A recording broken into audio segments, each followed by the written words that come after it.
I call this Committee on Civil Law and Data Practices Policy back to order. We have 2 bills left on our agenda to get through this evening. Thank you all for being back here. We first have Senate File 3469 from Senator Kiffmeyer. Welcome to the committee. Thank you, Mr. Chair. Glad to be here. All right, feel free, go ahead.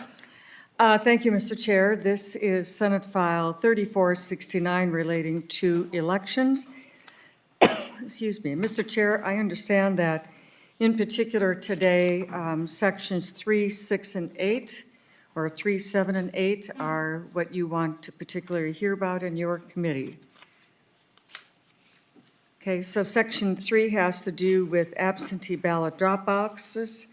In regards to current law, they are to be continually recorded during the absentee voting period, and this would add that they would be live streamed to the Minnesota IT office, and there would be available to the public. And then there's some other areas as well in regards to the drop boxes and some of their requirements, including the unique identification number assigned to the Dropbox and a couple of other items. Section 6, I think it actually is, maybe it's Ms. Priyanka. I think it's section 7 and 8, again, that have to do with live streaming, that are the particular sections for this committee. Okay. So section 7 and section 8, again, Mr. Chair, are live streaming. In this particular case, though, it is not drop boxes on the outside. This would be for the 7 days immediately preceding an election and on election day, that they would ensure that all ballot board activity is live streamed as provided over these certain activities. And then section 8 is definitions and some live streaming requirements, and that there would be information required on both the Secretary of State website and also county auditors or municipal clerks or school district clerks, the same information linking to the Minnesota IT, which would be the repository of the live stream data, but that they would be sending that data off to Minnesota IT. And then subdivision 4 has to do with disruptions. In case the live stream is disrupted or disabled, they're not liable, but also the work with the county auditor and so on to reinstate live streaming as soon as possible. If all appointed ballot board observers are present and there is a disruption, the activities may continue. And Mr. Chair, as well, I am in frequent contact for substantial amounts of time with the League of Minnesota Cities, AMC, and with the chair of the Minnesota Association of County Officials. They have a division that chairs the committee, in particular having to do with elections. And so we've had many conversations about making this workable and protecting privacy and making things workable, as we would say. And so that, Mr. Chair, in general, is what the sections of this bill are for you and for your committee. Thank you, Mr. Chair. Thank you, Senator Kiffmeyer. Staff also reminded me we do need to cover section 6 here as well. So if you could Sure. flip back to that. Section 6 is about ballot board observers. The ballot board observers is a new title for them because our laws have always been based upon the precinct polling places. So it's always been challengers in a precinct polling place. Here, it's an opportunity to do something similar to a precinct, only now we're in the absentee ballot board. And so a candidate or party on a ballot may appoint a person to serve as an absentee ballot board observer. And then it gives some structural timing issues that we have here, including they must complete election judge training, and we are also going to be including that they complete ballot board election judge training as well, because those two are different, and in this situation, we would include them both.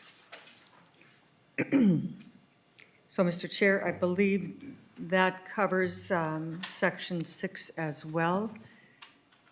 And, Mr. Chair, we do have two amendments, the A3 and the A4. I did okay them to be posted and to be in the committee things, and these are technical amendments proposed by staff, and Ms. Primo could probably do a good job explaining them, Mr. Chair. Ms. Primo, would you explain the A3 amendment? Mr. Chair and members, the A3 amendment is some technical cleanup changes that weren't able to be made during the engrossment process. And then the A4 amendment is some clarifying language at page 10. It notwithstands provisions of Chapter 13 related to maintenance of data, but Chapter 13 doesn't necessarily deal with maintaining data, but rather access of data. So this change just clarifies that that's what's happening and supports the intent of the author with regard to that provision. Thank you, Ms. Primo. Senator Limmer. Senator Limmer moves the A3 amendment. Any discussion to that amendment? Seeing none, all those in favor say aye. Aye. Opposed, say no. Amendment is adopted. Senator Limmer. Senator Limmer moves the A4 amendment. Any discussion to the A4 amendment? We will make sure you all get a copy of it before we vote. Mr. Chair, can you remind me of the sections that this jurisdiction has again? I know Senator Kiffmeyer said them, but I heard numbers and they corrected numbers, so just to get it straight. Ms. Primo, would you go over the full list for us? Mr. Chair and members, the sections are 3, 6, 7, and 8.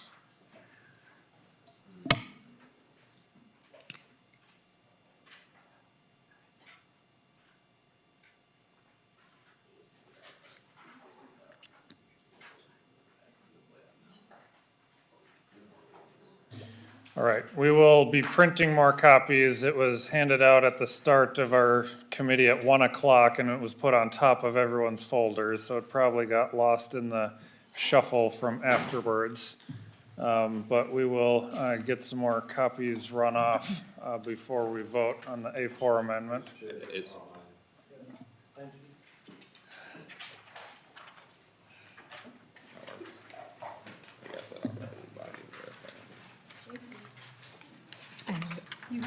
Yeah, just give it to them. You guys need a copy? Good. Okay. Good thinking. Thank you. All right, giving members a chance to read it. Is there any discussion to the A4 amendment? Senator Bigham? Senator Kiffmeyer, so if I'm reading this amendment, right? Oh, my bad. Sorry, my bad. If I'm reading this right, Senator Kiffmeyer, you're saying that notwithstanding Chapter 13 and now, or any other law to the contrary, that the auditor, clerk, school board clerk is not required to maintain any of the live streamed or recorded data. Senator Kiffmeyer. Thank you, Mr. Chair and members. What we are doing is the data is going to go to Minnesota IT. So if the data is going to Minnesota IT, it's not being retained by the county, it's going on to Minnesota IT, and there it would be available. Senator Bigham. Thank you. So the folks that are required to administer the elections would not have access to the video. You're requiring them to live stream? Senator Kiffmeyer. Mr. Chair, members, again, this is a staff that has put forward this amendment language So maybe they could respond to this and explain it. Ms. Primo. Mr. Chair and members, I'll point you to the current language in the bill at lines 10.1 to 10.2, where it notwithstands Chapter 13 and states that the local authorities aren't required to maintain that data. But Chapter 13 doesn't require maintenance of data, it requires access to data. So just to capture the intent of the bill, it's notwithstanding other laws that might require maintenance, and then it's not requiring the access that notwithstands Chapter 13. So it's a staff recommendation because the way it's currently written is not, it doesn't, the Chapter 13 and the maintenance don't go together. I hope that makes sense. It's to just cover the bases. Okay, Any follow-up, Senator Brigham? not at this time. All right. Any other discussion to the A4 amendment? Seeing none, all those in favor of adopting the amendment say aye. Aye. Opposed, no. The amendment is adopted. So we're back on the bill. Senator Kiffmeyer, any further comments, or should we go to questions? No, Mr. Chair, no further comments. All right. Any discussion from committee members? Senator Brigham. Mr. Chair, are there any testifiers from, like, the League of Minnesota Cities or the counties, or Senator Kiffmeyer did say the acronym, but not the officers, the county auditor officers, on their support or opposition to the bill concerns? Thank you. I had been told they were available for questions, but I could be mistaken with that. So, Mr. Olson, welcome to the committee. If you'd identify yourself for the record and begin. Thank you, thank you, Mr. Chair. I'm Troy Olson, Government Relations for the Minnesota Association of County Officers. I mix it up myself sometimes, officers, officials. So LMC, AMC, and MACO have been in really good policy discussions with Senator Kiffmeyer on this bill, and I wouldn't say we're in a position to come out and support it at the moment, but the discussions have been good, and we feel like we're being heard when we provide suggestions and ideas for how to make it more workable from an administrative standpoint. Senator Brigham. Thank you. So one of the questions, I guess, for Senator Kiffmeyer, for the Safe at Home program, are you aware if folks are allowed that are enrollees in that confidential address program, if they are allowed to use the drop box to drop off their mailed ballot which is permissive in the program? Are they allowed to only mail that in, or are they allowed to use drop boxes? Senator Kiffmeyer. Yeah, Mr. Chair, the Safe at Home program has its own processing. It's meant to be confidential. Confidential means that. Now, I would suppose any one of them could drop their ballot in a mailbox that is publicly visible, and that they could do so. Put it in their own personal mailbox at their residence. They have a variety of ways. They can stop at a county office and return their ballots there. But the Safe at Home program has its own very confidential way of doing those ballots, and nobody is putting any one of them in a position where they have to be publicly visible except by their own choice in one of these manners that could possibly be there, but it's not required by them whatsoever. They have their own method and their own way. Okay. Senator Brigham. Thank you. I guess I was just concerned that if they are being filmed while doing this, and we don't really know if local elected officials have access to the data that is being live streamed to the state's technology program, how that would all work out, but that might be a question for a different day about safety and confidentiality for that.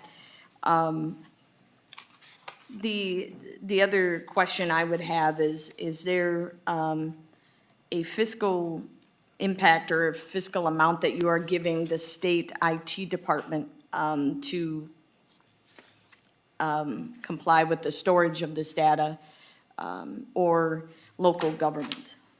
Senator Kiffmeyer. Yes, Mr. Chair and Senator Biga, we are providing that in the State Government Finance Committee bill. Those issues, fiscal note, other things like that are being covered in our Finance Committee bill. So Senator Bigham. Thank you, Mr. Chair. So to be determined, you're still, that's a work in progress yet, because we haven't gotten to deadlines. Okay. That is it for now, Mr. Chair. Any further discussion to the bill before us? Senator Latz. Thank you, Mr. Chairman. I'm reading through the language in the bill, and I've got at least two questions. One question for Senator Kiefmeyer is on page 3. This is section 3 of the bill, which is within our jurisdiction here. There's a requirement at lines 31 and 32 that each drop box must be located within 100 feet of a door of the building where the county auditor or municipal clerk's office is located. So assuming that most counties only have one office for the county auditor, and that most cities only have one municipal clerk's office, sounds to me like that would limit the number of ballot drop boxes to one, I guess, maintained by the county for an entire county, and one maintained by a municipal, the municipality, for the entire municipality. Would, Senator Kiffmeyer, would you agree with that interpretation of that language? Senator Kiffmeyer. Thank you, Mr. Chair. I don't agree with interpretations necessarily, but I will refer to the statute, which is current law, which is optional. Nobody has to provide a location. It says they may provide. And so if they do provide this location, current law, continually recorded, and then the additional language now is each drop box located within 100 feet. But it's possible that you could have 100 feet in a variety of directions, but generally one drop box has usually been what we've known for them to have. So I'm not sure, Mr. Chair, if the question was about more than one drop box in 100 feet. I'm not quite sure. Senator Latz. Well, Mr. Chairman, I'll tell you what my understanding is of this language. If the city of Minneapolis were to maintain a drop box, and they only have one municipal clerk's office, which is probably in Minneapolis City Hall, then suppose they could walk out the door of that office. Actually, it's not very clear, door of the building where the municipal clerk's office is located. So I suppose you could pick a point anywhere on Minneapolis City Hall and walk 100 feet, or measure 100 feet from that building. Let's say you got 4 corners because that building is on a city block. So you could put maybe 4 drop boxes within 100 feet of each of the corners in downtown Minneapolis of the city clerk's office. And that would be it for the entire city of Minneapolis. So the Minneapolis, that's assuming you could find a good, safe location on a sidewalk in downtown Minneapolis where the drop boxes could be located. But that would then say the city of Minneapolis, which has over 300,000 people and which is pretty large geographically, could only maintain, that number of ballot boxes. They couldn't put them in South Minneapolis. They couldn't put them in North Minneapolis. They couldn't go to Northeast with them. They couldn't put them, anywhere. They couldn't put them, all over where most of the people reside. Couldn't put ballot boxes near park and rec shelters. Couldn't put ballot boxes near religious institutions that are spread out throughout the city, city parks, other municipal facilities, which are scattered, libraries throughout the city. I mean, it would artificially provide a pretty severe cap on the number of ballot drop boxes that the city could maintain in an election, only to downtown where a growing but a small fraction of the city's residents actually live, which would make it comparatively inaccessible as well to most of the residents of the city of Minneapolis. Now, I don't know if that was the intent of the author, but I think that would be the effect. And then for the county, Hennepin County could only do it also. Now, the Hennepin County Government Center, which is where I presume the county auditor has their office, is right across the street from the city, City Hall. So it would kind of be duplicative, I would think, to try to have 4, 5, 6 drop boxes within a 4-block radius or less, downtown Minneapolis, and then the county couldn't put a drop box out in Maple Grove, they couldn't put a drop box out in St. Louis Park or Bloomington, or in a very large geographic area, at any location, and Hennepin County has about 25% of the population of the entire state. I mean, there are, I don't know, 1.5 million people live in Hennepin County, and this provision alone would have the effect of limiting absentee ballot drop boxes to probably 5 or 6 locations, all within a 4-block radius in downtown Minneapolis, a completely inaccessible option, so as to make it a practical impossibility to place drop boxes where the people live and would prefer to vote. Now, each municipality, I suppose, could put 1 drop box within 100 feet of their city hall. So you'd have a town of 50,000 people like Maple Grove would have 1 drop box there, but that means they wouldn't be able to put one at the, perhaps at the Maple Grove Community Center, where a lot more people would be going, much more accessible perhaps than City Hall is. I mean, I can spin out these scenarios for the next half an hour about how restrictive this turns out to be.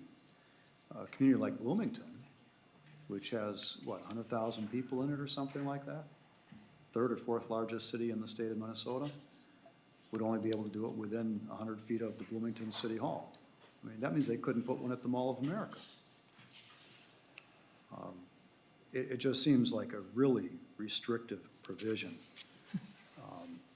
And I haven't heard anyone say that there's any kind of a election integrity or security risk associated with placing a drop box somewhere else, especially if they're gonna be continually live streamed and recorded from that standpoint, and subject to the other requirements that are listed here. So I'm pretty concerned about that provision, Mr. Chairman.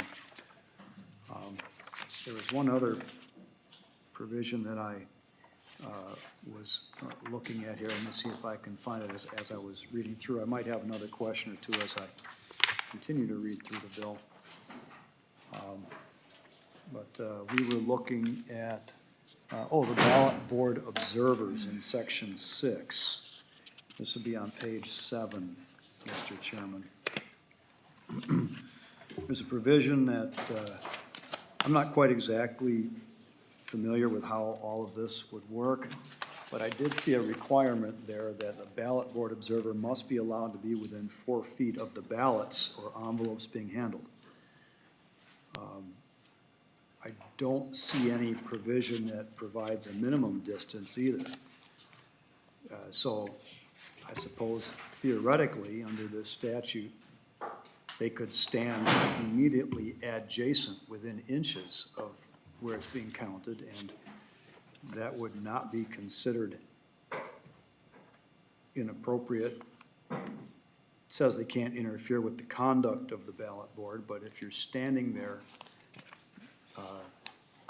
that close, but not grabbing the people who are counting, then, I don't know, is that interference or not? I would think it would make sense if there's gonna be a distance component to this, they should at least be required to stay a foot or two away from the people that are counting, so there isn't any, or less likely to be some kind of an intimidation factor that's potentially involved here. So I wonder if maybe Senator Kiffmeyer could comment on that, if that was the intent, or maybe she'd be amenable to an amendment that would at least say they have to stand at least a foot away from the people that are counting the ballots. Senator Kiffmeyer. Thank you, Mr. Chair. So in regards to Section 3 in particular, good news. We have this wonderful situation where we have mailboxes, and absentee ballots are able to be placed in every single mailbox throughout the state of Minnesota, readily available in most every part of every city. And those mailboxes are protected by federal law, and they're readily available. Drop boxes came about because of the situation we had with COVID and some other things, and they are permissible, not required. Mailboxes are readily there and are able to be used to drop your absentee ballots into those mailboxes. So that is there, and I think we'll do a very good job of receiving ballots as they have for decades in the past. I think the realization too is polling places that we have in every single precinct on election day are excellent ways in which to cast your ballot. And in my opinion, the most information about the candidates, the most help, because you're in the polling place with election judges there to help you. And you are able to put your own ballot directly into the ballot box counting mechanism, usually known as a precinct optical scan. So there's a really good things that we have under current law. Drop boxes are optional, and the security issues and the visibility issues, maintenance issues for county municipal staff as well are important considerations. As to the 4 feet, having discussions about that, whether the 4 feet is sufficient, or should we say 4 to 6 feet, or should we say they must be able to observe? How can you be a ballot board observer if you're sat in the closet off to the far right, 20 feet away from anything happening? That is not meaningful observation. And so what this can be, I'm certainly something that I'm in ongoing discussion with the counties as far as what kind of words should we use, but it must be that they are able to actually observe the process. Otherwise, shoving them out into 20 feet away does not accomplish observation, as we would know. So that is why we chose, I chose 4 feet in this particular case, but we're having discussions about that, and we've not completed that discussion. Senator Latz. Thank you, Mr. Chairman, and so perhaps I was not entirely clear on my concern about the distance requirement, but the way I read the language here, it says they must be allowed to be within 4 feet, which means they can't be required to be 6 feet away or 8 feet away. They can walk up to, or they have to be allowed to be at least within 4 feet. But that still says they could be within 3 feet or 2 feet or 1 feet unless there's some other restriction that's imposed. And I'm not clear, maybe this statute still allows the locality that's doing the ballot counting to say you can be 4 feet away, but you can't, but no closer than 3.5 feet, and that complies with the statute. But the statute's not setting a minimum distance away from the people counting the ballots either, which I'd be a bit concerned about. I don't know if 4 feet's the right distance or 6 feet's the right distance, but I was concerned about that juxtaposition there, saying they can, in terms of the way it's written. And with regard to the mailboxes, I mean, I understand the mailbox situation, but there are an awful lot of people that were concerned about whether or not the mail is gonna be promptly delivered. I mean, we have a law, as I recall, that the ballots must be received within a certain period of time related to Election Day. My recollection is that it has to be received by, I don't know if it's by Election Day or within 3 days of Election Day, postmarked by Election Day, I'm not sure exactly. But you are left at the mercy of the United States Postal Delivery Service to make sure your absentee ballot is received in time if you are dropping it into a mailbox fairly close to Election Day, where I would assume a ballot box would be a little more reliable in terms of the timing of the ballot being deemed as received on time. And, you know, I think that I don't think this was unique to COVID. But clearly there were a lot more people were trying to make sure they got to vote without having to appear in person at a polling place. And that, I think, was the incentive for ballot boxes, drop boxes to be set up. And I just don't see why we have to artificially limit their location to within 100 feet. And I still haven't heard any sort of election security justification for that, especially if they're being live streamed. Mr. Chairman, I did have another concern as I'm scanning through the bill here. Some additional live streaming requirements in terms of where the cameras must be set up to make sure a whole long list of ballot tabulating responsibilities are live streamed. You know, if this all happens in one room, I suppose that's easier, one large room. You might only have to set up 4 or 5 cameras to be able to kind of make sure everyone in the room is captured on the live stream. Then you have 4 or 5 streams going on at one time. But if you end up having some activities divided between different rooms, or there are dividers that are set up to give, you know, to sort of separate some of the activities out, then you're setting up multiples of 4 or 5 cameras in order to live stream all of these activities that are listed. And, you know, that's an enormous amount of data, not to mention the logistical complications of setting up all those, buying all those cameras, wiring all those cameras, making sure there's security for all the live streams, storing the data, making all that data available on live streams so they're accessible to the public, and then maintaining that enormous amount of data for 4 years. Sounds like a pretty large cost. I mean,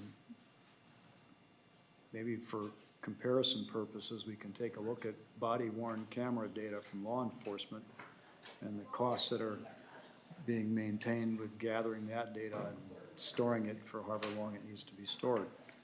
I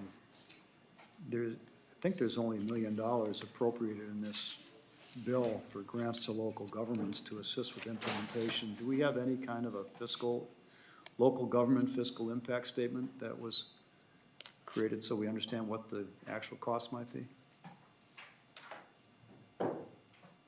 Also, the commissioner, it looks like, has to record all live stream video and retain the data. So maybe that's where the big cost is. If that's the case, it's not a local government cost, it's direct cost to the commissioner. Is there a fiscal note associated with the bill? I guess maybe that's the question I should be asking. Senator Kiffmeyer. Thank you, Mr. Chair. The fiscal note has, on the initial draft, has been received by State Gov, and there is money in my target to meet the need of the current fiscal note. Just to mention, though, storage of data now is very, very different than it used to be. And so the IT folks that I have discussed, especially the way we are working to structure this, it'll be very efficient on the amount of storage that's needed, but the fiscal note will be dealt with in the state government bill, including Chairman? some money for Senator. locals as well as Minnesota IT. The biggest concern of the local units of government, and they support the live streaming because that relieves them of some of their county responsibilities in this area. Senator Latz. So, Mr. Chairman, I see on page 11, there's a $1 million each year grant for grants to local units of government to implement the bill as a one-time appropriation. So I don't have any idea if that's enough. I was just raising the question as how much of this bill would turn out to be an unfunded mandate on local governments. I think it's worth So, Mr. Chair, if evaluating you'll notice that the Senator appropriation. Kiffmeyer. Sorry. The appropriation line on the next page are some blanks as well. In other words, until the fiscal note is submitted to us, then we fill in those. So meantime, any amounts here were either holding places or temporary spots until we get the fiscal note. And this bill is being sent to the Finance Committee from here. I'm sure Senator Kiffmeyer has helped review that piece in her committee as well. Being that this is a policy-only committee, that's outside of our jurisdiction here, but it should be adequately and readily addressed as this bill goes through the Yeah. process. So, Mr. Chairman, Senator Latz. Senator Kiffmeyer's response kind of prompted another question in my mind, which was, it sounds like she got a committee target for her bill. I'm not aware of any targets being presented publicly for any finance bills or bills that finance committees in the Senate. Did I miss some public announcement, or? Since I'm not a finance chair either, Senator Latz, I don't have any information to share on that either. All right, well, we have some members of Majority Caucus leadership here, including at least one Finance Committee chair. Maybe there's some other way to shed light on this question. I think it might be news to members of the Senate, at least members of the minority, if there have been targets that have been assigned for the Finance Committees. Senator Johnson. Thank you, Mr. Chair. And I do sit on leadership, and we have not set targets for committees. And I don't believe we will be setting targets for committees for the supplemental budgets. Senator Latz. Appreciate the clarification. Thank you, Mr. Chairman. Senator Bigham. Thank you, Mr. Chair. So Senator Latz brought up how the language is written would only allow for one drop box per county because it has to be at the building where the county clerk is. And for my district, for the county I live in, which is Washington County, and man, is that a long and narrow county. From Forest Lake, which is towards the top, to Cottage Grove, which is towards the bottom, it's about 40 miles. So if Cottage Grove, which does have a service center for Washington County, providing services to the residents, but not housing the county clerk, if I would use this, I'd have to drive 25 miles, depending on which highway or back roads, 23 to 25 miles, to Stillwater to drop a ballot off to use the drop box. So I think that's problematic and more of a disincentive to use it. My other question is, in another section of this bill, it talks about how the agent must not drop an absentee ballot, a return envelope of another person in a drop box. I believe that you can help with a mail-in ballot by putting that in a mailbox for someone. I'm wondering what the difference is if you're putting it in a mailbox and if you're putting it in the drop box, but yet the drop box, you're only, according to this new legislation, it's one. My other question about the mail-in program, I think people were worried about getting the ballots to the postmark on it for Election Day. And the other thing I was saying, in rural Minnesota, you know, the mail is a little different. It goes out, you know, you take it from rural Minnesota, you bring it back to the metro, and then it's got to get sent back out again. It takes longer. And so I think that's problematic for folks that live in rural Minnesota, a little bit of a disenfranchised side of it. And so I also think that there's an absolute new burden on local elected, or local election officers related to this bill. The other thing I see is that there's no live streaming of canvas boards, which are required to happen.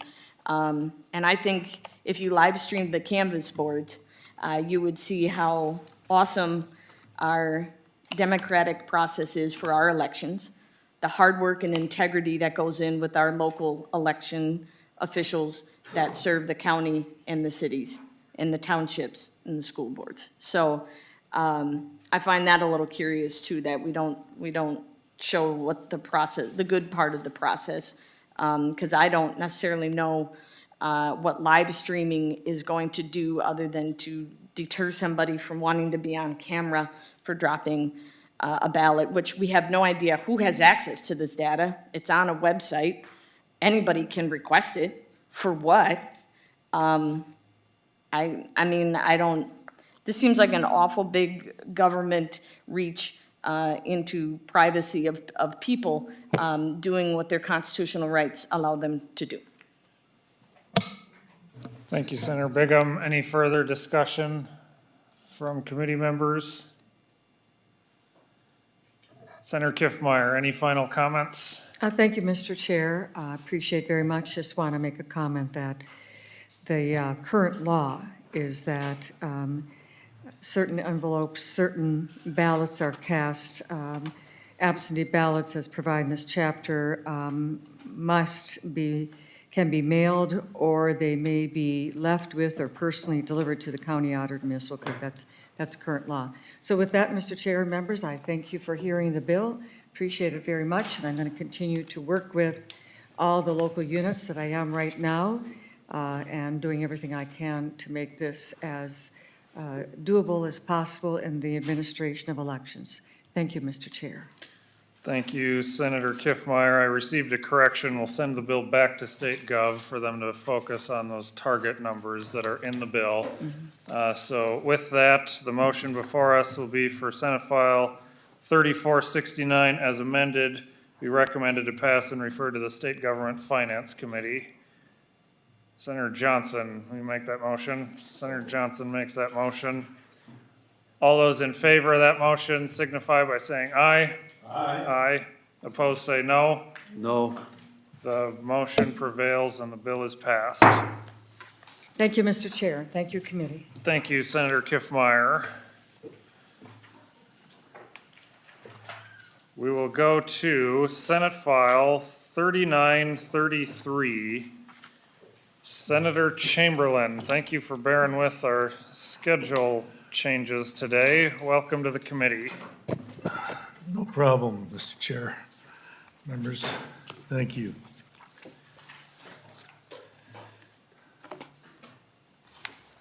You ready? Yes, Senator Chamberlain. Yes, Mr. Chair, thank you. So Senate File 3933, I do have an amendment in A4, I believe it is. Senator Limmer.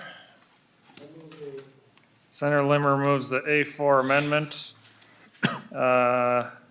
This is not an author's amendment. So Senator Chamberlain, do you want to speak to the amendment? Yeah, quickly, we wanted to tighten up definitions a little bit. First, on the first page, line 1.10, that operator definition's been around a long time, as you can see, 1998. So we wanted to bring it forward into the future, the language, so we struck that. And the second piece of it is line 1.12. We wanted to, again, bring forward into the future, current time, a definition of algorithm. So the definition you see in your amendment is something that we received from professionals in the field, and people have written books about this stuff. So this kind of narrows it down and clears it up for everybody. Then we had we had to strike the operator from a couple of places, and we put service in at the bottom on line 1.17 for clarification again. So bringing definitions into current times with both of those things, removing one and adding the other.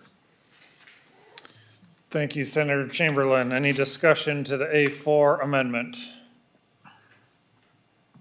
Any discussion? Seeing none, all those in favor of the amendment say aye. Aye. Opposed, say no. The amendment is adopted. Senator Chamberlain, to the bill. Thank you, Mr. Chair and members. We're all very aware, I'm sure by now, of the challenges of technology and specifically social media. Technology and social media, it can be good and beneficial to all of us, and it has proven to be so. But as we all know, and others have pointed out, there's a dark side to this and a problem. So this issue, specifically related to technology and social media, came to my attention anyway about 3 years ago, and the impact it's having on children in our culture, but specifically children. The research and the research is very clear by now. This stuff has been with us for about, since 07, 08, so maybe about 15 years. And it is without a doubt clear across the board, across this globe where the research has been done, that social media and screen time is having a detrimental effect, a serious detrimental effect on our children and our culture at large. But this particular bill is focusing on children specifically. So you might recall last year we passed a bipartisan bill to grant funds to an organization called Live More, Screen Less. This organization's job, and they have been working, was to address the issue of impact and issue of screen time and social media on kids. So this year, Representative Robbins brought this to our attention. We want to continue that effort at a different level, at a much more technical level. So in an effort to protect kids and children from the negative and harmful impact of social media and this technology, we would propose prohibiting targeting children with these algorithms. Now, this bill has nothing to do with regulating content. It is simply limits the targeting of unsolicited content to minors. Unsolicited content to minors.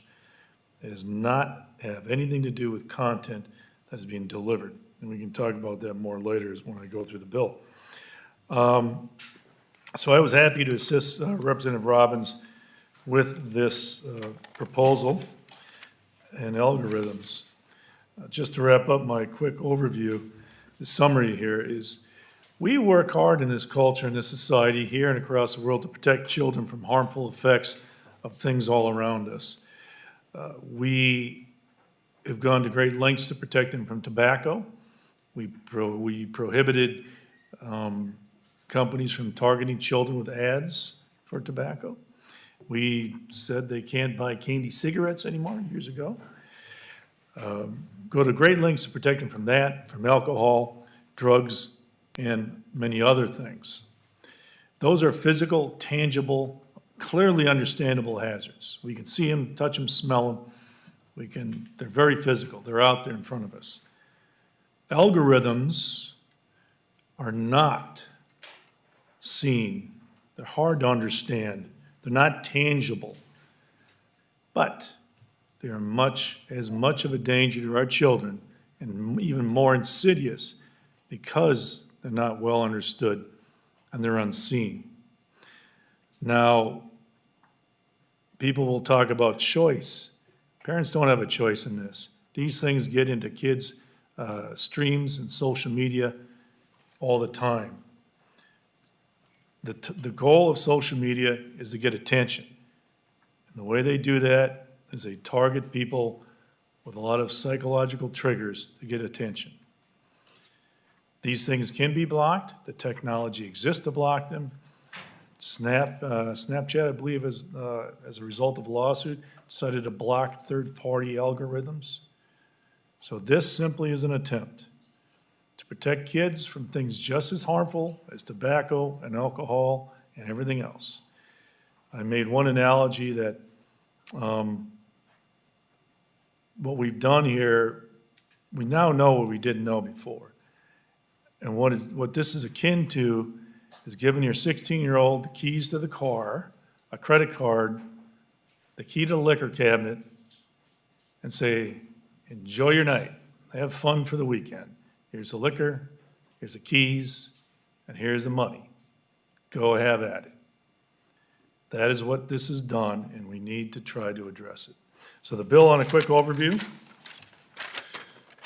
is only, a little over 2 pages, simple, 1 page and a half. So definitions, social media platform, defined algorithm as you see it in your amendment, user-generated content, and it prohibits a social media platform with more than 1 million account holders operating in the state from using a social media algorithm to target user-generated content and an account holder under 18.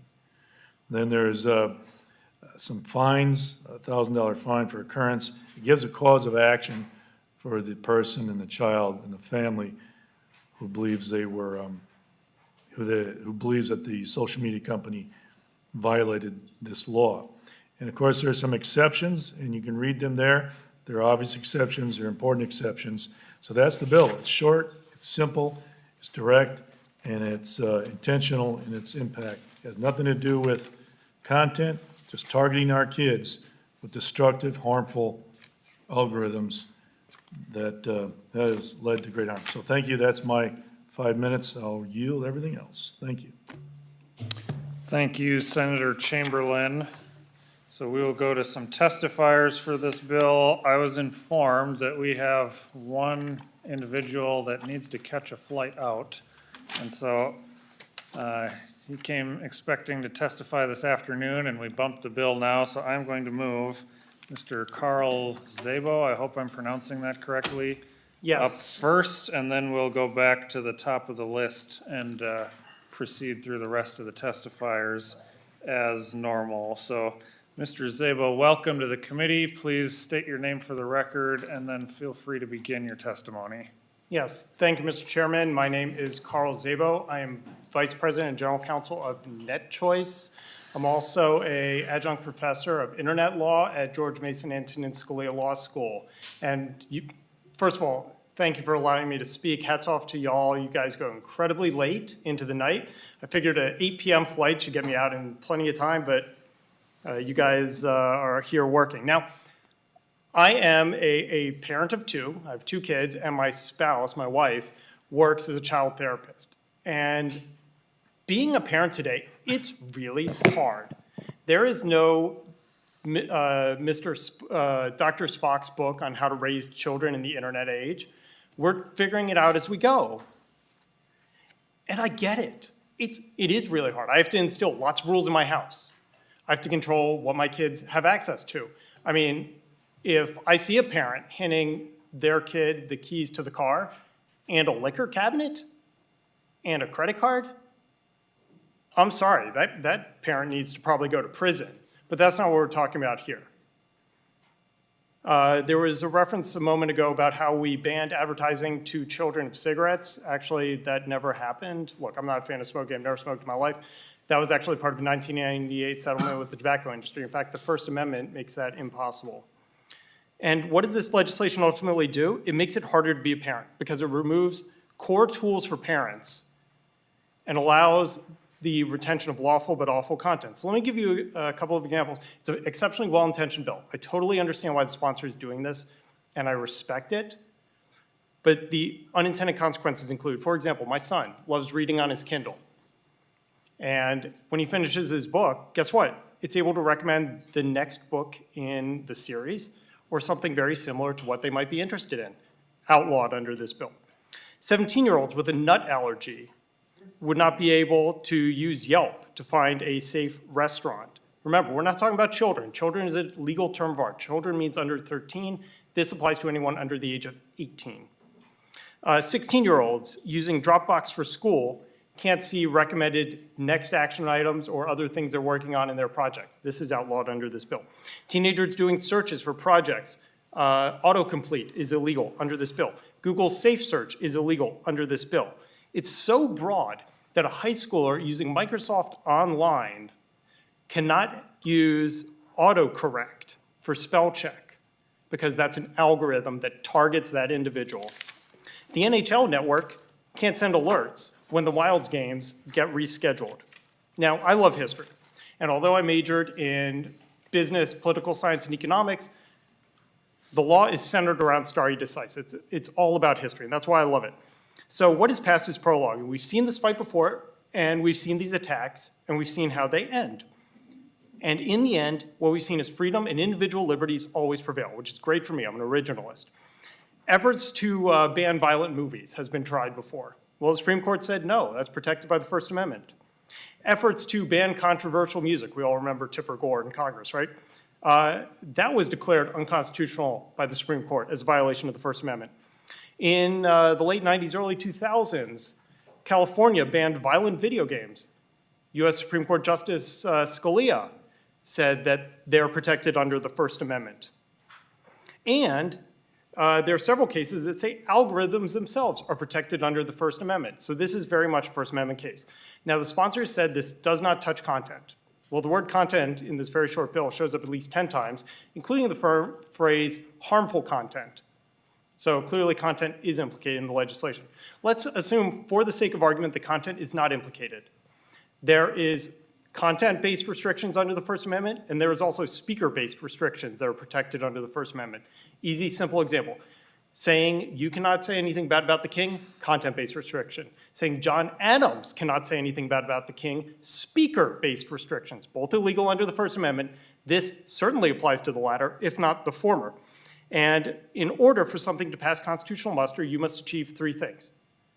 You must be a compelling state interest, least restrictive, and narrowly tailored. Compelling state interest protecting minors and 17-year-olds, check.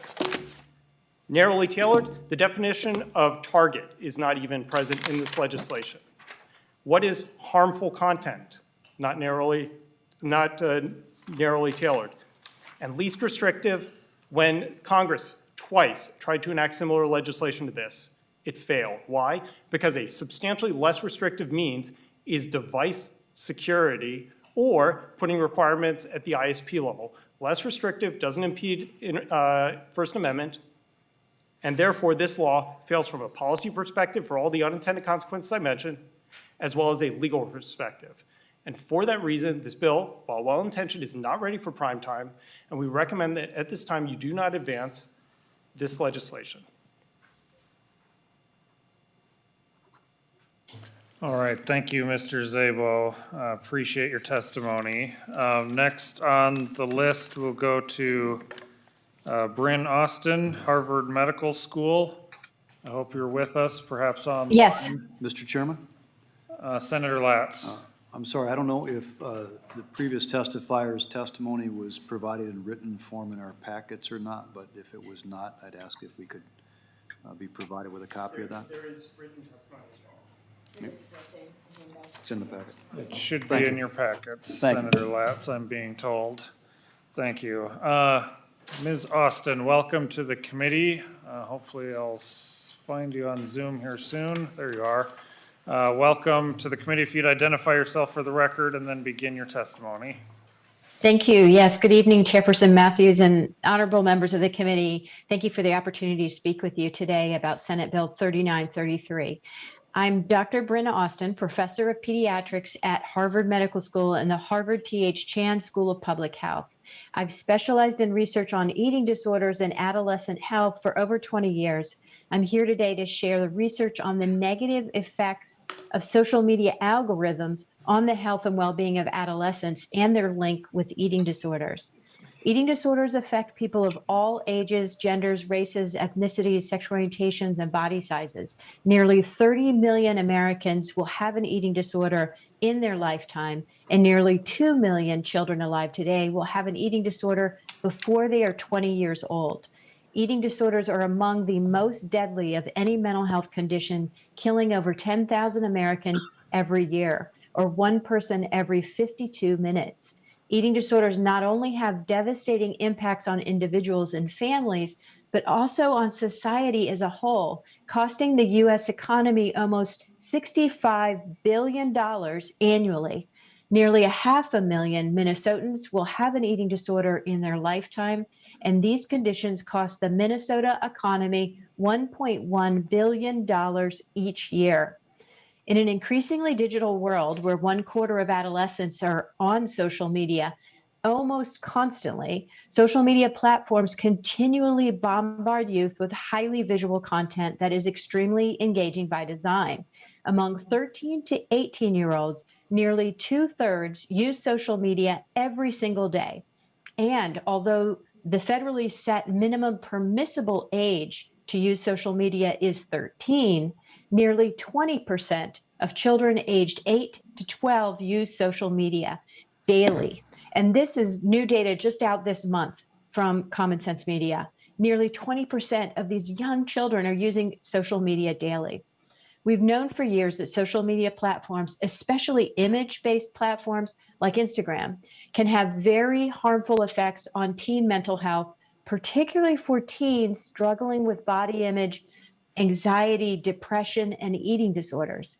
From experimental research, we know that algorithm-driven social media feeds are tailored to each user's engagement patterns and can draw vulnerable teens into a dangerous spiral of negative social comparison, hooking them into unrealistic ideals of appearance and body size and shape. So imagine a teen likes a post about an extreme diet or a post with before and after pictures depicting weight loss. Well, we know both of these types of content are known to worsen body image and eating disorder symptoms in young people. The algorithms will be designed to amp up those exact kinds of posts in their feed. So this teen is going to see much more of this type of harmful content. And this content could include sponsored ads, paid influencer posts from commercial interests promoting hyper focus on extreme thinness or unrealistic weight loss through dangerous and unproven means. These are all over the internet, and these are being promoted. And young adolescents especially really have no way to distinguish between ads and other kinds of content. They're just not cognitively capable of doing that in many cases. But even more insidiously, algorithms identify content posted by troubled users promoting extreme eating disorder behavior, and then they leverage it for profit by placing ads for mainstream teen brands adjacent to this kind of extreme content, knowing it'll boost engagement. In effect, the algorithm is expressly designed to ensure this teen's feed is filled with a continuous stream of toxic content. The evidence continues to mount, with the U.S. Surgeon General has recently called for greater transparency from tech companies on how algorithms are designed to operate. State governments can also take action. You have the power and the responsibility to hold tech companies accountable by ensuring their algorithms do not cause harm to young users. The children of Minnesota are counting on you. I want to thank you again for the opportunity to share the research with you today, and thank you to Senator Chamberlain and the other members of the committee for your leadership on this important child health issue.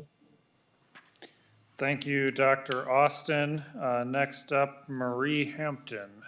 Welcome to the committee. If you'd identify yourself for the record and then feel free to begin your testimony. Good evening. Thank you, Chair Matthews and members of the committee. My name is Marie Hampton, and I'm the co-founder of Live More, Screen Less, a Minnesota-based nonprofit. I'm also a parent of 2 boys. Thank you to the chief authors and the Senate for putting this bill before this session. I think it would be pretty hard to find a high school, middle, or even elementary student in Minnesota who is not struggling against the pull of technology to capture their attention. Just ask their parents and ask their teachers. Just ask young people themselves. Parents are not winning in their attempt to keep harmful content out of the reach of their children. Teachers are up against the pull of technology in the classroom. Big tech is winning this battle, and it is by design. Every like, share, comment, interest, location, video watched, liked, or even the time spent is a treasure trove of data collected for one purpose: to win our attention. The algorithms that feed our next YouTube video, our Instagram ads, and even our news feeds are all intended to win our attention. In a 2021 New York Times article, How TikTok Reads Your Mind, journalist Ben Smith reveals that TikTok optimizes for time spent on the app. Let me repeat that, time spent. You know the saying, time is money. The more time we spend on apps, the more money in big tech hands. In other words, algorithms are feeding an attention economy, as coined by former Google exec Tristan Harris, the founder of the Center for Humane Technology. So we're not paying for social media with currency that we count in dollars. We're paying with currency far more precious and non-renewable, our minds and our attention. For young people, this is costing them time lost from other healthy pursuits, time outdoors, face-to-face time with friends, doing homework, hanging out with family, playing instruments, and so on. We hear this directly from young people who are eager to share their technology challenges with us. Time spent with digital media is essentially costing many young people their well-being. The U.S. Surgeon General report that Dr. Austin mentioned is called Protecting Youth Mental Health, and it links time spent on social media to mental health challenges such as anxiety and depression. And it calls on all of us to play a role to protect our young people. Minnesota's Sue Abderholden, the executive director of the National Alliance on Mental Illness, is asking for you, legislators, to take action to address social media's negative impact on youth mental health. Whether you hear it from a mental health professional, a nationally appointed physician, university researchers, or young people themselves, the message is clear.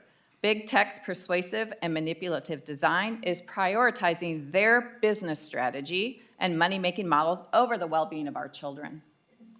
Minnesota unanimously passed digital well-being legislation last year, the first in the country to create a law supporting digital well-being by raising awareness of the issue and providing education. As lawmakers, you are tasked to ensure laws are in place that honor our Constitution while ensuring our greatest treasure, our children, and their right to a happy and healthy childhood is not diminished, tarnished, or denigrated by the greed of Silicon Valley. Big tech must be held accountable. As we heard in Frances Haugen's account of Facebook's internal research, they have the data. They have the power to change their business model, to be transparent about the impact of their products, and to support parents and young people so they can make informed decisions and to aid researchers in identifying problems and solutions. Senators, thank you for your time, your consideration, and your fight to ensure the health and well-being of children so that they can thrive in a digital age. Thank you, Ms. Hampton. Next is Josh Golan. I believe you are on Zoom. I am. All right. Welcome to the committee. If you would identify yourself for the record and then feel free to begin your testimony. Sure. Thank you, Chair Matthews and honorable members of the committee. I appreciate the opportunity to speak to you today. My name is Josh Golan, and I'm Executive Director of Fair Play, the leading independent watchdog of the children's media and marketing industries. We monitor how online platforms' deliberate design choices undermine children's well-being and put young people at risk. As has been said by previous witnesses, the more social media platforms capture users' attention, the more money the platforms make. As a result, children are subject to relentless pressure and manipulative design that pushes them to use and check platforms as often as possible and often exposes them to harmful content. One of the most harmful design choices employed by social media platforms is the use of algorithms to determine the content young people see. These algorithms use the vast amount of data social media platforms collect about young people, including their likes, interests, web searches, video watching, location history, and their friends' online activity, to decide which content gets recommended to them and shows up in their feeds. This harms children in three interrelated ways. First, by constantly barraging young people with the content that is most likely to keep them on a platform, targeting algorithms drive overuse of social media. Excessive use of social media is linked to a number of risks for children and adolescents, including obesity, lower psychological well-being, decreased happiness, decreased quality of sleep, depression, and increases in suicide-related outcomes. Second, by targeting algorithms often expose children and teens to inappropriate, extremist, and harmful content. As a former YouTube engineer observed, recommendations are designed to optimize watch time. There is no reason that they show content that is actually good for kids. Algorithms drive 70% of viewing on YouTube. Algorithmic recommendations can be particularly dangerous when they target children's and teens' greatest vulnerabilities. A Wall Street Journal investigation documented how TikTok users were served videos that encouraged eating disorders and discussed suicide. Whistleblower Frances Haugen described how Instagram's algorithm targets users with content based on their interests, even if those interests are eating disorders or self-harm. She noted, they develop these feedback cycles where children are using Instagram to self-soothe, but then are exposed to more and more content that makes them help hate themselves. According to Facebook's own internal research, 1 in 3 adolescent girls says Instagram makes their eating disorder worse. Finally, targeting algorithms affect young people's decisions about what to post online. Young people quickly learn that their content is more likely to be shown to other users if they post more frequently and share angry, provocative, or risque posts, photos, or videos. For instance, adolescent girls report feeling pressure to post sexualized selfies as a main means of generating attention. Passage of Senate Bill 3933 would be a huge step forward towards creating the online environment all young people deserve. It would protect children and teens from an ecosystem that prioritizes quantity of engagement over quality of experience. It would stop a major driver of the harmful content young people are exposed to online. It would force social media platforms to respect young people's developing autonomy and let them choose the content they engage with, free of undue influence. And it would make Minnesota a leader in the growing movement to ensure our children are safe when they learn and socialize online. Thank you again for inviting me today.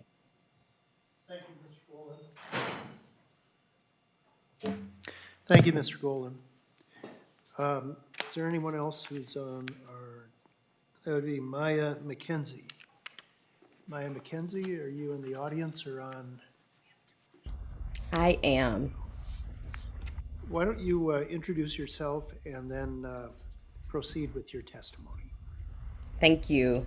My name is Maya McKenzie. I'm Technology Policy Counsel for the Entertainment Software Association, which is the trade association representing video game publishers and console makers. Thank you for the opportunity to testify. Good evening, Chair Matthews, Vice Chair Limmer, and members of the committee. The video game industry has long supported efforts and complied with laws that keep children safe online, and we appreciate the sponsor's well-intentioned legislation.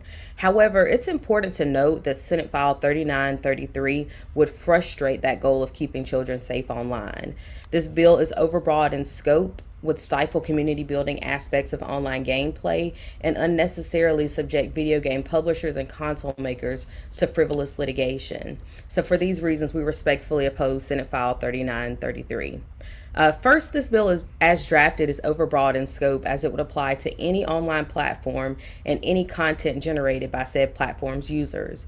Many video game publishers and console makers would be considered operators of a social media platform under this bill simply because their products or services contain certain online features that collect users' personal information and allow their users to create, share, and view content with others.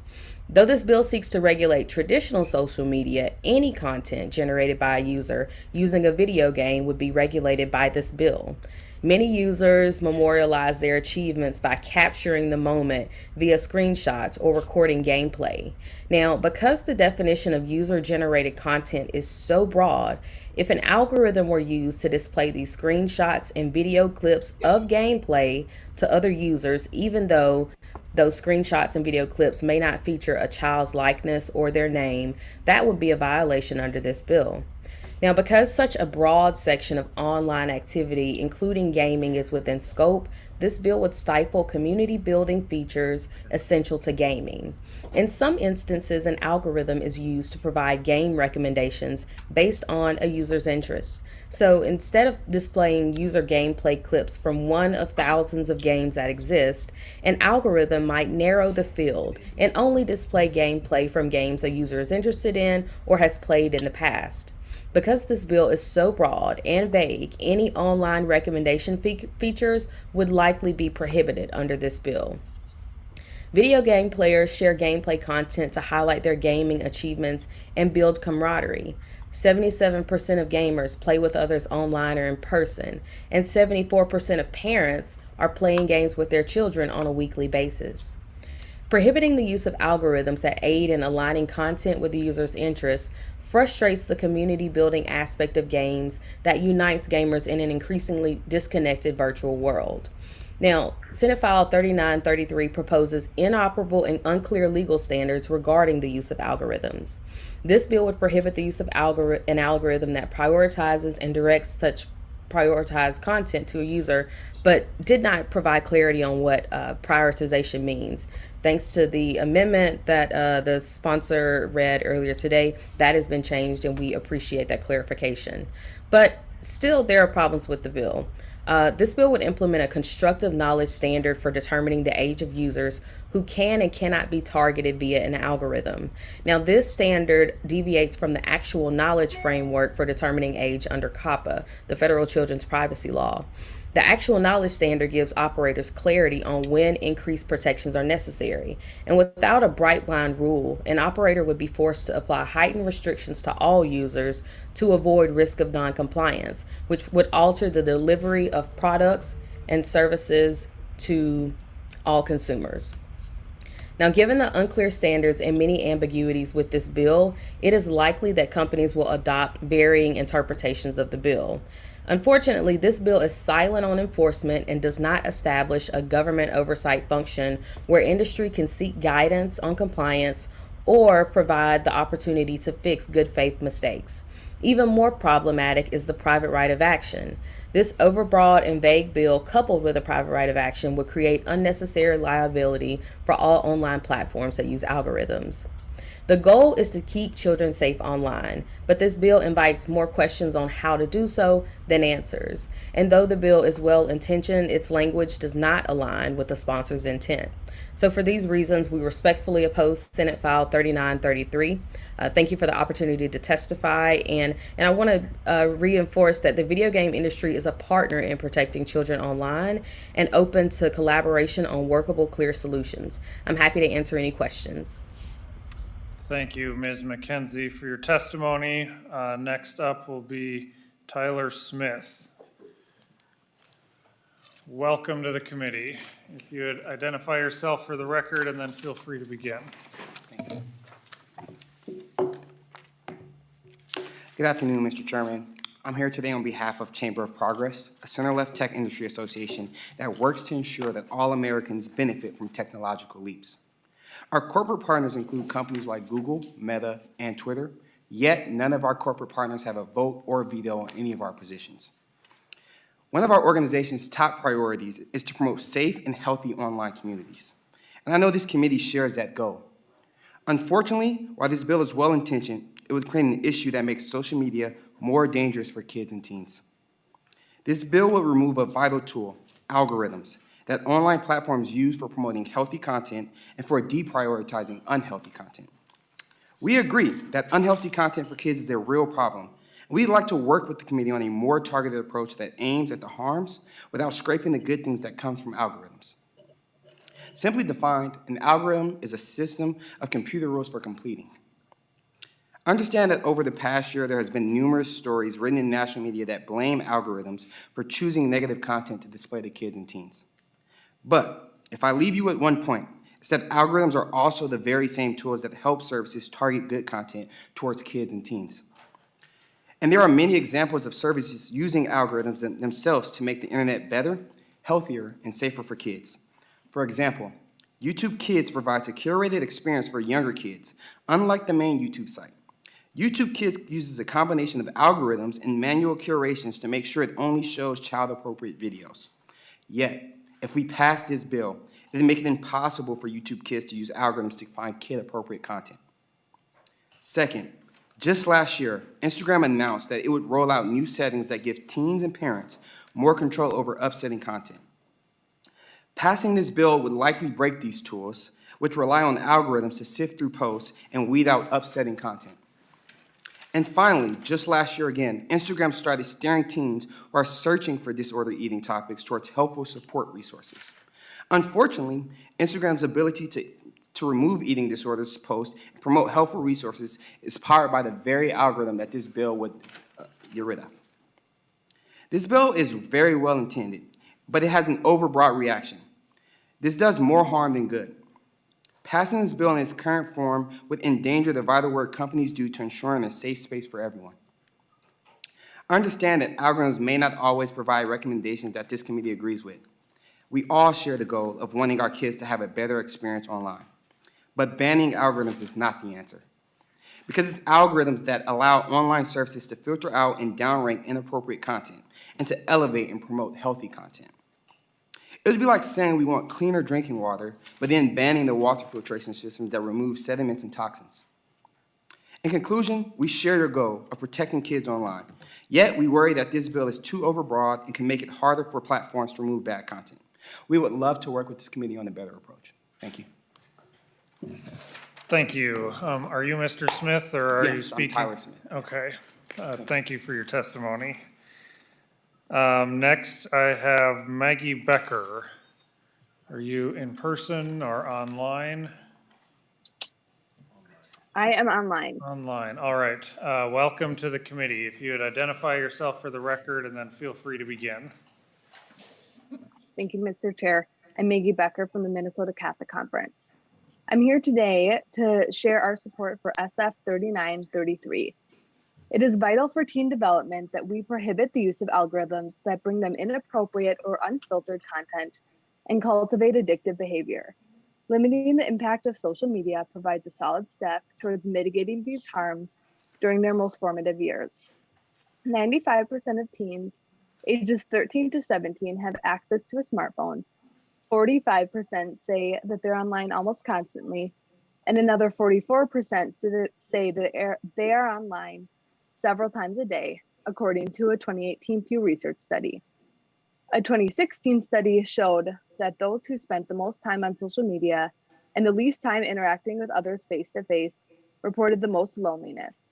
Social media is creating a false fabrication of friendship and connectedness for our youth. The way the algorithms are set up, we are fed what we see or click on. So with TikTok, if you linger on a video for even a short period of time, the algorithm will take note and feed you additional similar content.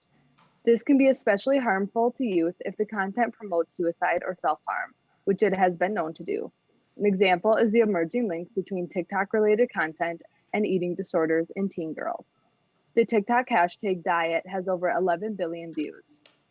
A document shared with the New York Times lays out the ultimate goal of TikTok, which is to add more daily active users by essentially cultivating addictive behavior through these food-fed algorithms that many will say cause the app to know them better than they even know themselves. We should not be letting big tech and their accompanying algorithms shepherd the lives of our children. With the passage of SF 3933, we can limit the control these algorithms have in our teens and free them from the confines of social media giants who do not have their best interests in mind. Thank you. Thank you, Ms. Becker.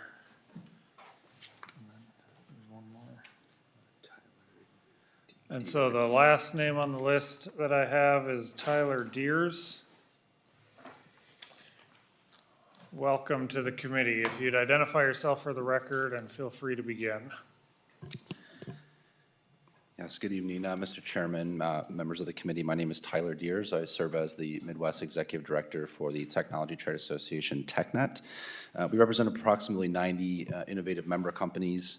Our members have provided the ability for many of us to learn, receive health care, stay in work, and stay in contact with loved ones and friends throughout the pandemic. And I just want to thank you for the opportunity to allow me to express our opposition to Senate File 3933. The way the bill is currently drafted would have a profound impact on social media users and the internet more generally in the state of Minnesota. Regulating internet content requires a thoughtful approach in order to provide a balanced regulatory structure that includes clear and understandable requirements for both the companies and its users. This is particularly true when tied to significant penalties which are included in the bill, including a private right of action. As the committee considers the appropriateness of the penalties, it's important to examine the underlying basis of the bill, as well as the ability for companies to understand their obligations for purpose of compliance. We understand the concerns this bill is attempting to address, and our members are continually adding new protections for children and teens. There are ongoing discussions in the United States and elsewhere in the world over the concept of age-appropriate design code, which our members are reviewing. But no other proposal would include an outright prohibition, which was what this bill proposes. Algorithms are code. They are the building blocks of the internet. This bill assumes that any code which results in sharing information with a minor on social media platform is problematic and should be stopped. Yet it cannot impact what content is shared directly from one user to another. And while the bill's intent may be to stop harmful flows of data, it would have the effect of prohibiting all data provided to minors who are social media platform account holders. However, there is no mechanism to prevent the same data from being shared on a platform if the minor is not an account holder. So content that would be banned if a minor was watching YouTube videos from their account could still be viewed by that minor if they browse the site while not logged into their account or on an adult's device. This bill presents many operational challenges as well that have been provided remarks earlier, partially due to the lack of specificity and the definitions that are in the bill that make compliance difficult for our member companies. We have not yet had the time to review the amendment in detail with our membership. However, the more our members study the potential impacts this bill will have on our platforms, the more questions we have. Questions like harmful and inappropriate content. It's not defined. Who and how will these terms be defined? It's unclear how companies will know what constitutes this kind of content for purposes of the exemption. What services would this bill capture? It would have impacts well beyond the intended quote-unquote big tech platforms. How would we capture, verify, and track the age of the account holder in order to be in compliance? This would require a much more robust age verification process for all users. It is important to understand the legal liability created by the bill, which could result in service disruptions for all users. Because of the potential for statutory damages, the private cause of action, and a somewhat immediate effective date, there is a real possibility our companies have made no choice but to temporarily disable some service offerings in the entire state while they continue to work and recreate their platforms to try to achieve compliance, by August. In closing, regulating this type of technology deserves a careful and thoughtful approach. We are not opposed to regulation. We want to be helpful in establishing rules of the road for this technology. We have worked towards balanced solutions with policymakers across the country, but we cannot support a bill that outright bans a specific use of technology, especially when that technology offers many positive benefits to the citizens of Minnesota and to the commerce of the state. Thank you, Mr. Chairman, for the opportunity for me to testify. That concludes my testimony. Thank you, Mr. Deers. So that completes the testimony that we have today. Senator Chamberlain, did you have any comments you wanted to make now, or should we go to member questions? Good questions first, that's fine. If there are. All right. Any questions from committee members? Senator Bigham. Thank you. First, Senator Chamberlain, algorithms, mobile sports wagering. I think we found a vehicle bill, Mr. Chair. I have the A4. Just kidding. Look at Chair's face. Senator Chamberlain, I like the overall concept of the bill. Something has to be done to protect children. I think of Snapchat and being able to purchase, fentanyl-laced pills on it. I mean, it really, attention is needed. I have questions about the bill, and I'm going to get to that. But, Mr. Chair and Senator Limmer, I spoke to both of you about, I think the Data Practices Commission would be ripe for this bill.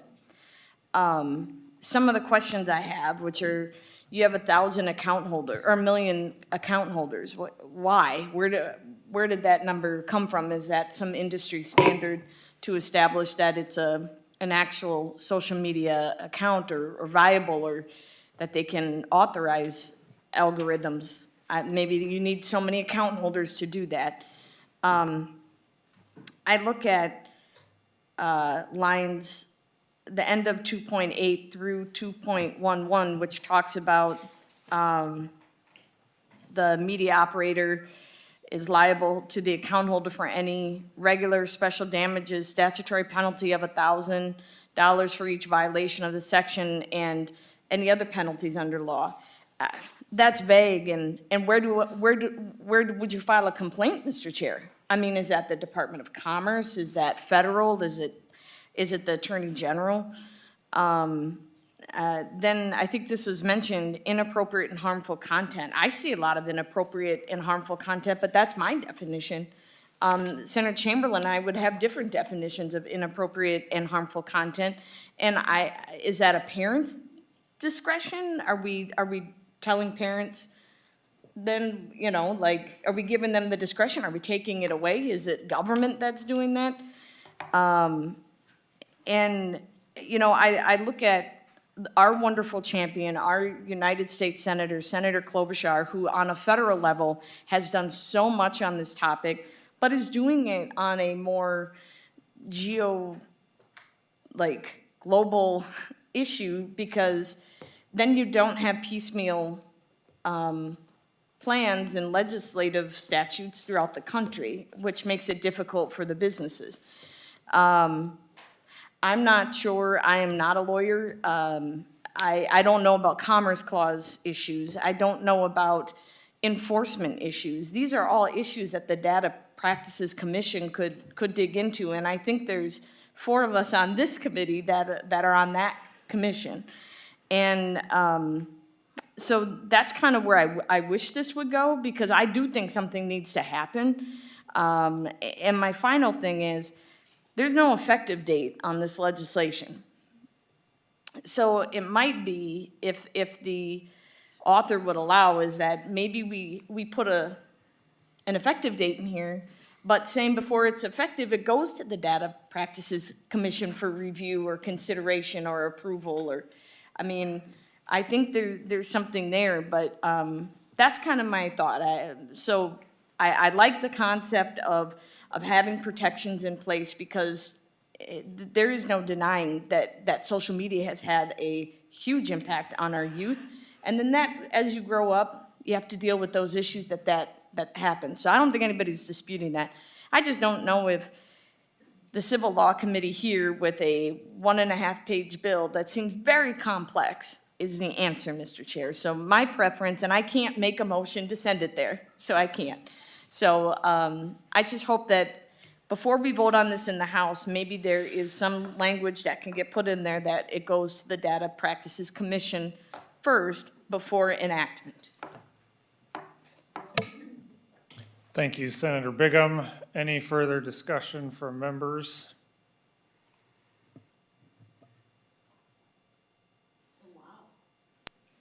We can go on, you know. Senator Latz. I share some of Senator Bigham's concerns. And I agree with her statement that we are all, I'm sure we can all say we're concerned about the impact of social media on our children. Frankly, on many adults as well. There are a lot of people who've fallen into that vortex. They wake up 3 hours later wondering what happened to the time, and missed other things that they could have been doing that might be healthier, or end up getting all the negative content that goes to kids can also affect adults. As a parent, I share that concern. I've got a 14-year-old who's on social media all the time. You know, we try to keep track of what she watches, but we can't do a great job of it unless we're just sitting over her shoulder all the time. It's just an impossible task, and half the time she's using it, it's, I'm sure during breaks in school or on the bus. So it's an impossible situation to monitor. I'm just wondering how this works as a substitute monitor. And I'm having trouble getting my arms around that. I mean, I'm not a computer guy. I'm not a high-tech guy. I barely understand what an algorithm is, except in the broad sense of it being code that helps make decisions for a computer. So we've had, what, maybe an hour on this bill, and we're being asked to make some decisions that have pretty broad implications. I tend to lean toward advancing the cause of the First Amendment, even when I don't like what the First Amendment might allow to be spoken or communicated. It's kind of a pillar of our Constitution and our democracy. So I look at least with some skepticism toward anything that might have an impact. Certainly if a corporation were to do something, that's not government action, but a bill that has the impact on content-based screening,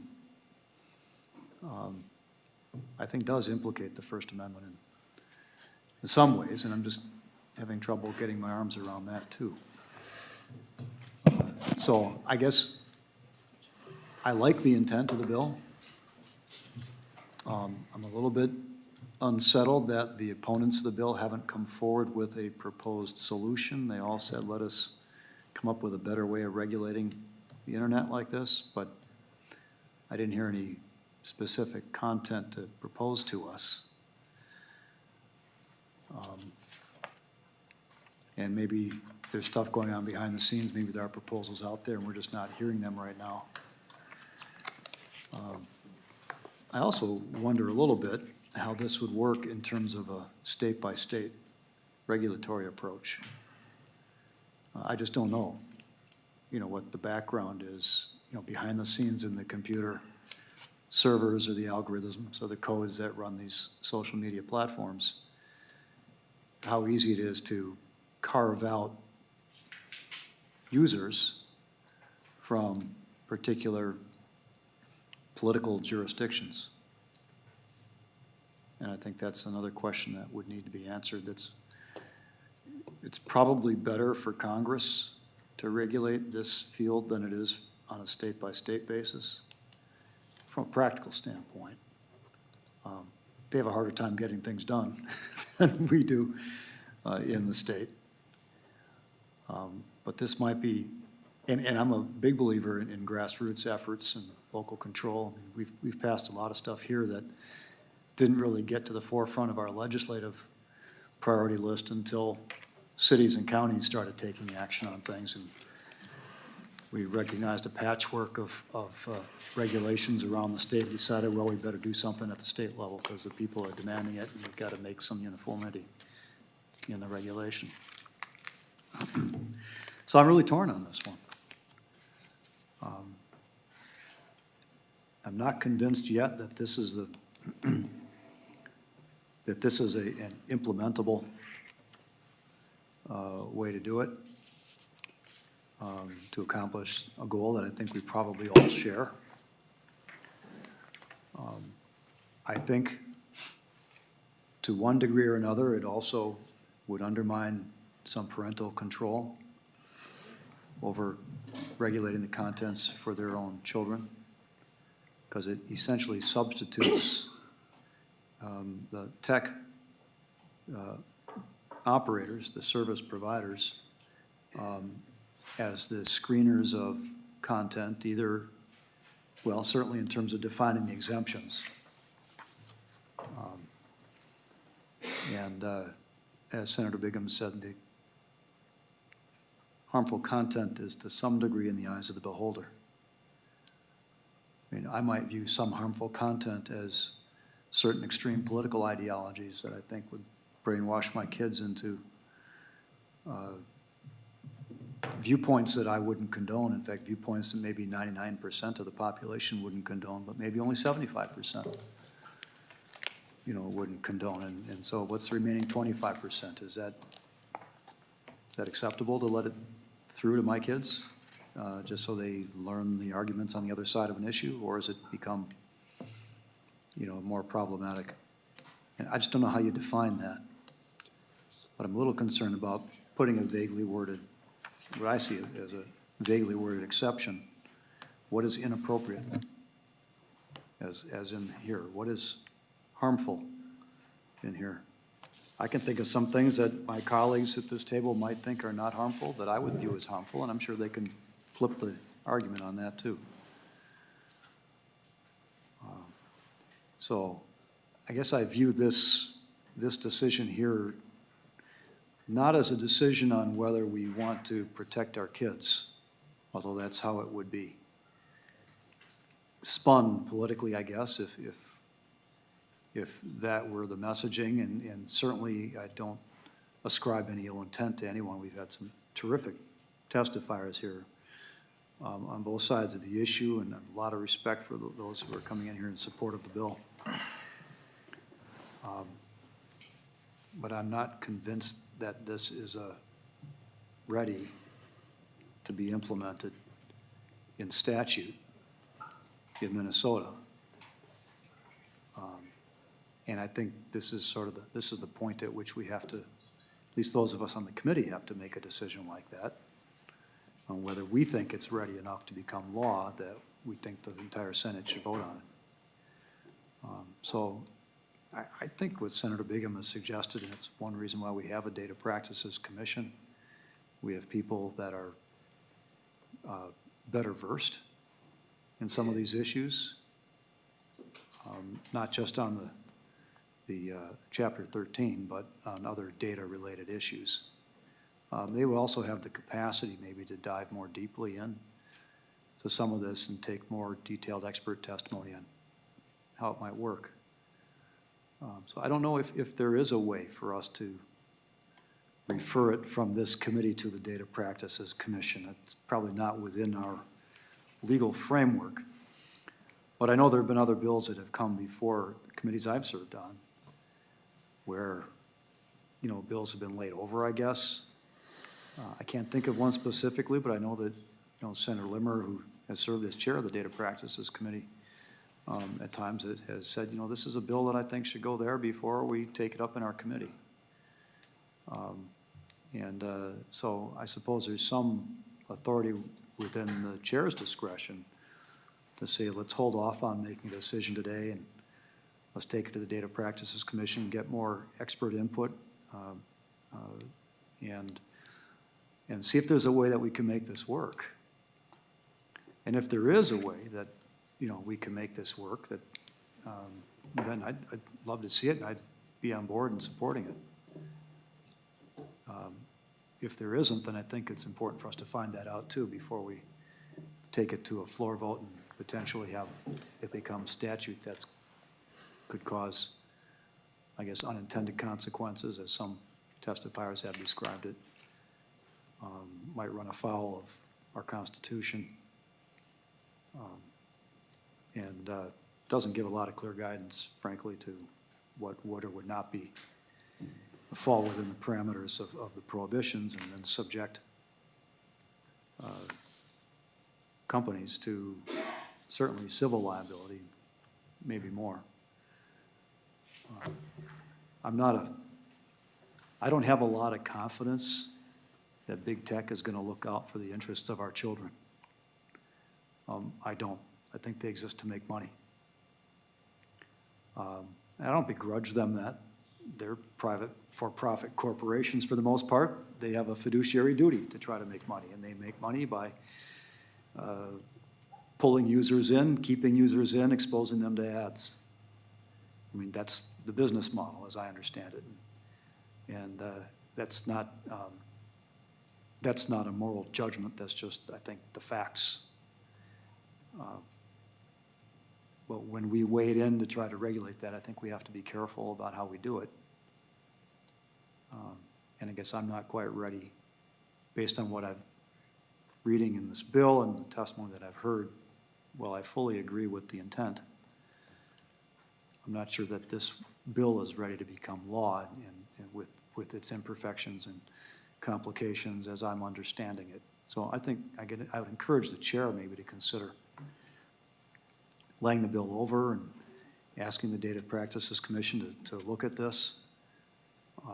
Or I guess in the alternative, if we go to a vote, I'd probably vote no in the hopes that the committee sees some of what I had to say as valuable and would prefer to have more in-depth evaluation and input before it is taken up again by this committee for passage.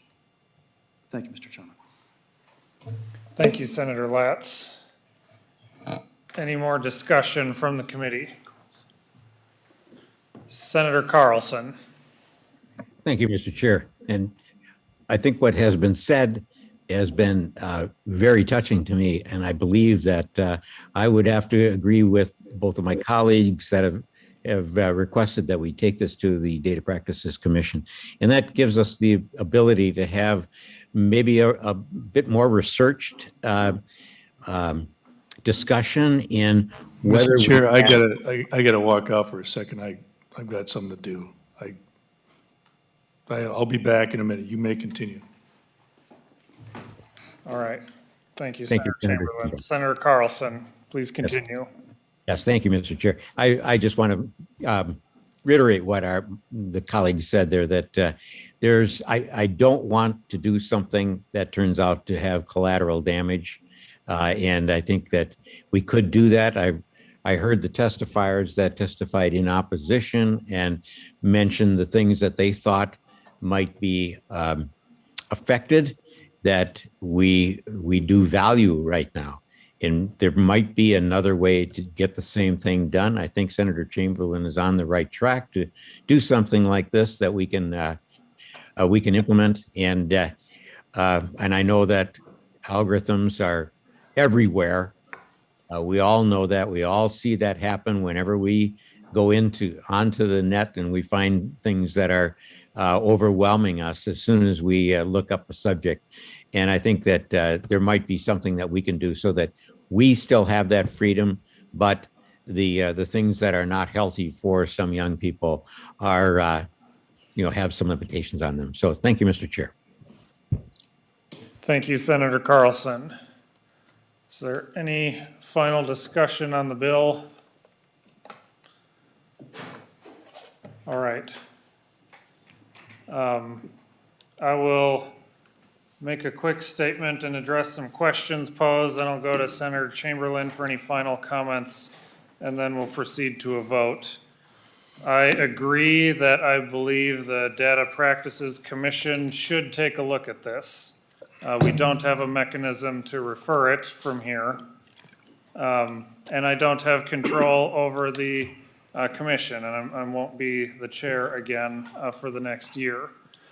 So I believe they still should look at this even after passing this out of committee this evening. I think there are still questions getting worked on and getting answered with this. I think a lot of the testimony that came forward today says well-intentioned, but those testifying in opposition often started with well-intentioned but, and give a list of reasons. And to the folks that were in opposition to the bill and that represent some of these companies that we're talking about, I've heard in the past comments made similarly to what we heard tonight about we're open to open to more forms of regulation and open to working with the appropriate government entities to see what that would look like.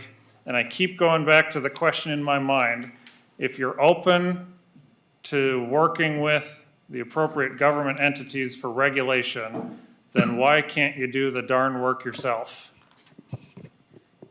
What's stopping you from doing the work that you need to do to clean this up for your own users you have currently, so that we don't have all these parents coming out with their long list of stories?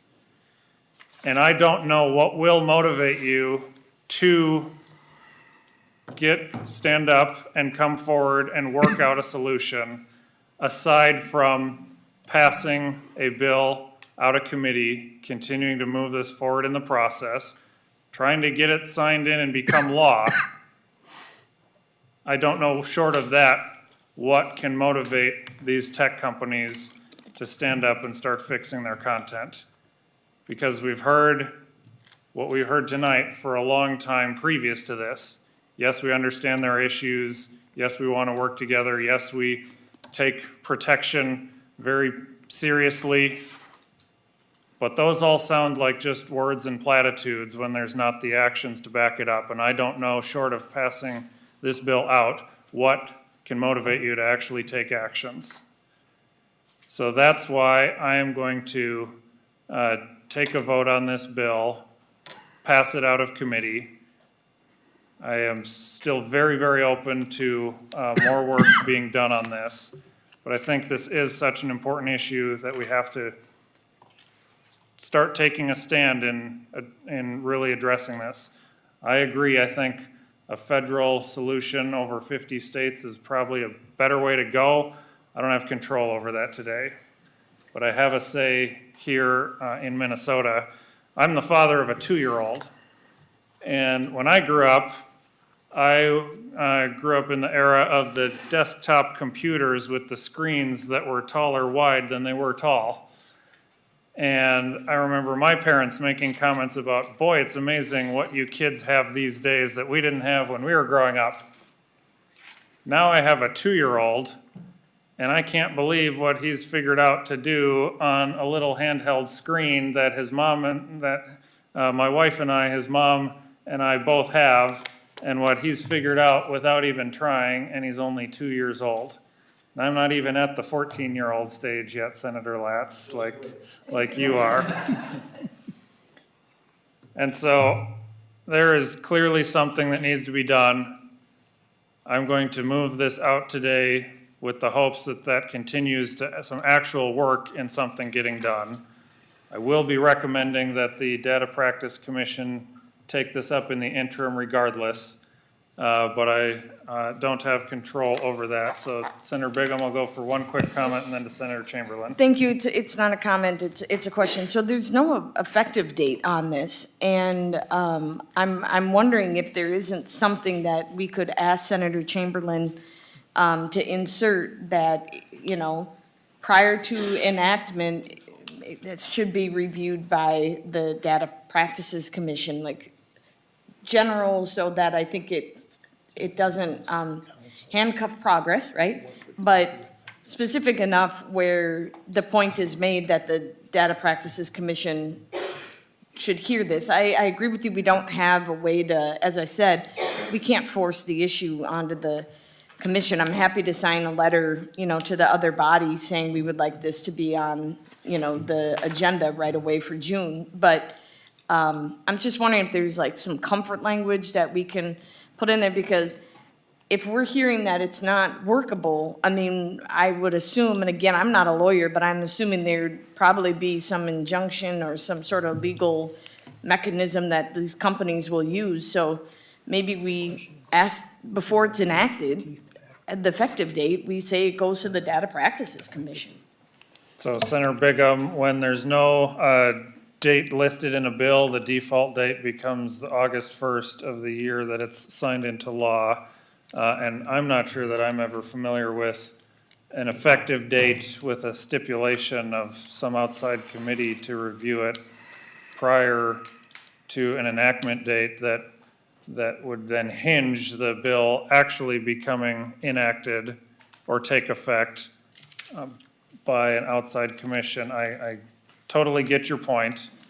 The other branches of government have their role and their jurisdiction, and they have weighed in on cases before them that the legislature's gone back and done more work on. I believe that would continue to be the case here, but with no date listed, August 1st would be the default effective date. So Senator Chamberlain, any final comments from you? Thank you, Mr. Chair. Thank you, members. First, I'd like to thank the testifiers, at least those in support of the bill. I'd like to thank them because they care about kids. We have a federal, and I'll hit this point real quick. We have 50 states, and they all do a lot of things a lot different. It's called federalism. There's a lot of things that Congress should do, but they don't. There's a lot of things they shouldn't be doing that they're doing. It's our job to do our job here, and if the courts and the lawyers want to suit up, so be it. We should be willing to take on this fight to help kids. This is an invisible assault on our kids like it's never happened before. It's never happened before. So when I brought this bill forward, when I first brought these issues of social media forward a few years ago, I was poo-pooed and laughed at. And the lobbyists came to my office and yelled at me.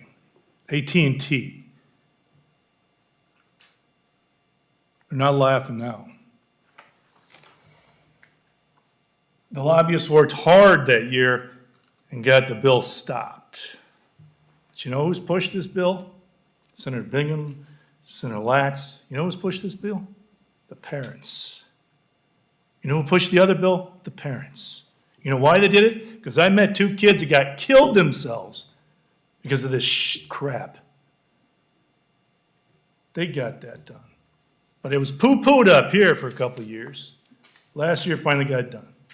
And it took a whole lot of effort to keep in that education bill.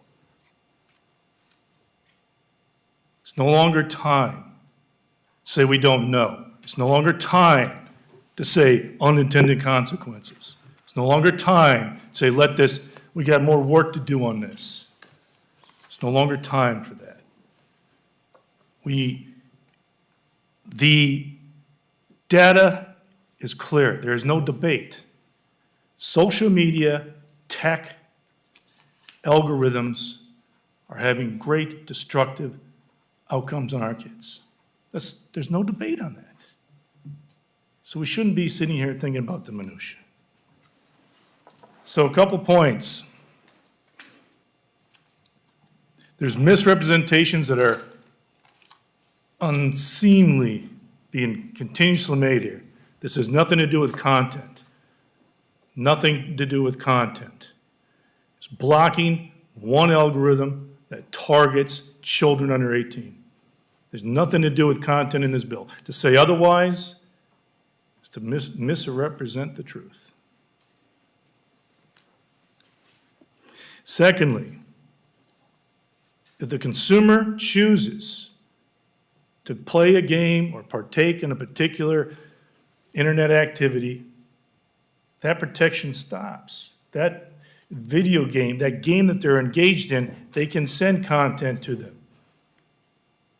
Snapchat and others have decided to stop allowing third-party content to come in to their programs to target 18-year-olds.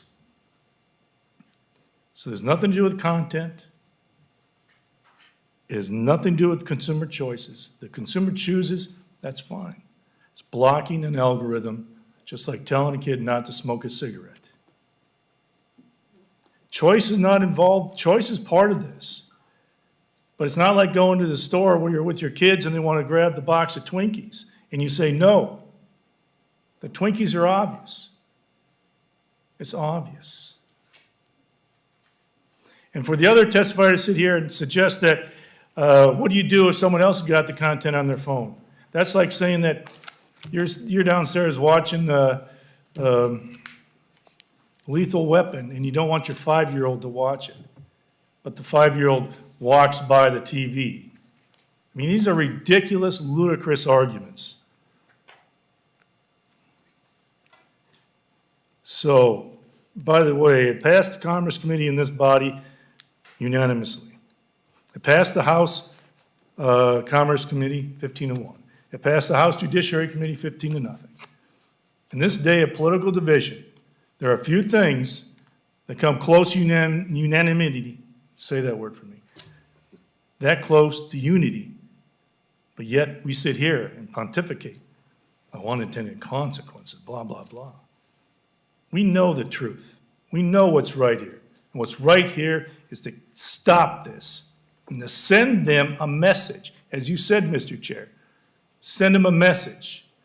The people in the state of Minnesota will protect their kids against this evil, invisible junk that they put out. They do it to make money. Your kids are being harmed because they want to make money. That's what the system is, to make money. Now, one last comment. Again, I thank you for your time and your indulgence. The lobbyists did their work. They got the talking points out, but I implore the members to not follow that advice. It's terrible advice. What's right is you know it in your head and your hearts that this thing is right. It has nothing to do with content, not First Amendment. It's choices, it's protection of those kids against an invisible evil. So with that, I appreciate the time. I thank the testifiers for all the patience and everything you've done. So thank you, members, and I hope to debate this vigorously on the Senate floor.